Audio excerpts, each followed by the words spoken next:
Friends, நம்ம விஜய் மல்லி story வந்துட்டு ரொம்பவே பரபரப்பாக போயிட்டுருக்கு. மெயினாக வந்து பார்த்திங்கன்னா விஜய் வந்துட்டு மல்லிக்கு கிஃப்ட் கொடுக்கணும்னு சொல்லிட்டு லாக்கெட் வச்சுருக்காரு.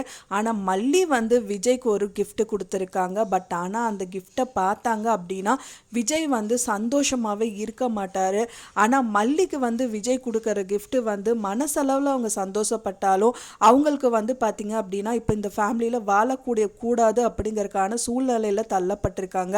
ஆனால் விஜய்க்கு வந்து மல்லி கொடுக்குற கிஃப்ட்டு வந்து கண்டிப்பாக அதை பார்த்தா அவர் செத்தே போயிடுவார் அப்படிங்கிற மாதிரியே இருக்குது. ஸோ இது வந்து பார்த்திங்கன்னா வெட்டிங் டேயில் கிடச்சிது அப்படின்னா அவர் வந்து அவ்வளோதான் அப்படின்னே சொல்லலாம். ஸோ நான் வந்து எதை மீன் பண்ணுறேன் அப்படின்னு சொல்லிட்டு உங்களுக்கு தெரிஞ்சிருக்கும்னு நினைக்கிறேன் ஃப்ரெண்ட்ஸ். ஏன்னா வந்து பார்த்திங்கன்னா அவங்களுக்கு வந்து 2 டேஸில் வெட்டிங் டே வருதுன்னு முதல்ல அவர் சொல்லிட்டு இருந்திருக்காரு. ஸோ அதுக்காக வந்து அரவிந்தும் வந்து பார்த்திங்கன்னா லாக்கெட் எல்லாம் ரெடி பண்ணி கொடுத்துருக்காரு மல்லிக்கு கிஃப்ட் பண்ண சொல்லி. ஸோ அதே மாதிரியே வந்து பார்த்திங்கன்னா மல்லி வந்துட்டு அவர்கிட்ட இருந்து பிரிஞ்சு போகணும்னு நினச்சிட்டு இருந்தாங்க. ஸோ அதுக்கான சுச்சுவேஷனாக தான் வந்து பார்த்திங்கன்னா விஜயை மல்லியை அடித்து அந்த மல்லி அங்கேருந்து கிளம்பி இப்போ கோயிலுக்கு வந்திருக்காங்க. கோயிலுக்கு வந்தது மட்டும் இல்லாமல் கோயிலில் வந்து அழுதுட்டு உட்கார்ந்துட்டு இருக்காங்க. விஜய் அவரோட மனசு வந்து பயங்கரமாக நொந்து போகுது.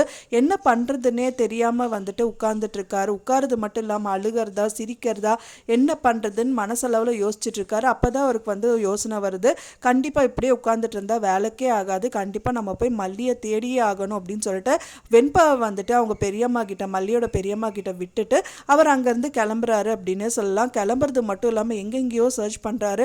ஃபைனலாக வந்து பார்த்திங்கன்னா ரோட்டில் இருக்கிறவங்க கிட்டே எல்லாம் கேட்குறாரு. அப்புறம் வந்து கோயில் இருப்பா அப்படின்னு சொல்லிட்டு கோயிலுக்கெல்லாம் போகிறாரு. அங்கே தான் அவங்க உட்காந்துட்டே இருக்காரு. பின்னாடி தான் வந்து சாமியை கும்பிட்டுட்டு இருக்காரு.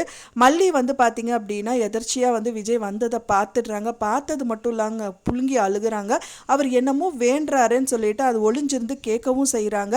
அவர் என்ன வேண்டாருன்னா மல்லியை மட்டும் தயவு செஞ்சு எனக்கு கொடுத்துட்டு அதை தவிர நான் அவங்ககிட்ட வேறு எதுவுமே கேட்கல. ஸோ அவள் தான் எனக்கு வந்து முதல்ல அவளோட அன்பை நான் புரிஞ்சிக்காமல் இருந்தேன். அப்போ அவளோட அன்பை வந்து நான் ஏற்றுக்கணும்னு நினைக்கிறேன்.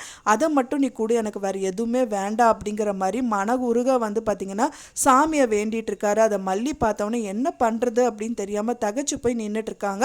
அப்போ கூட விஜயை வந்து பார்க்கணும் அவங்களுக்கு தோணலை. ஸோ அவர் வந்து மல்லி என்ன வந்து விஜய்க்கு கிஃப்ட் பண்ண போகிறாங்க அப்படின்னு பார்த்தா நம்ம நினச்சது தான் டைவர்ஸ் பெட்டிஷன் தான் அப்ளை பண்ணியிருக்காங்க.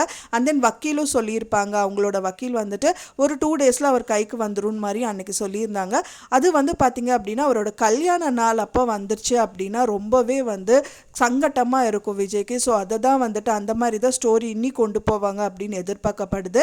ஏன்னா வந்து பார்த்திங்க அப்படின்னா அவர் வந்து மல்லியை தேடிட்டு ரொம்ப வெக்ஸாகி தான் வீட்டுக்கு போகிறாரு. மல்லி கிடைக்கலன்னு சொல்லிட்டு வெண்பா பாப்பாவும் பார்த்துட்டு நீங்கள் அழாதீங்க டாடி, கண்டிப்பாக அம்மா வந்துடுவாங்க, எனக்கு வந்து ப்ராமிஸ் பண்ணி கொடுத்துருக்காங்க, எப்படி இருந்தாலும் என்னை பிரிய மாட்டாங்க அப்படின்னு சொல்லிட்டு அவங்க வந்து எனக்கு ப்ராமிஸ் பண்ணதுனால கண்டிப்பாக அவங்க வீட்டுக்கு வந்துடுவாங்க, நீங்கள் அழாதீங்க டாடா அப்படிங்கிற மாதிரி சொல்கிறாங்க.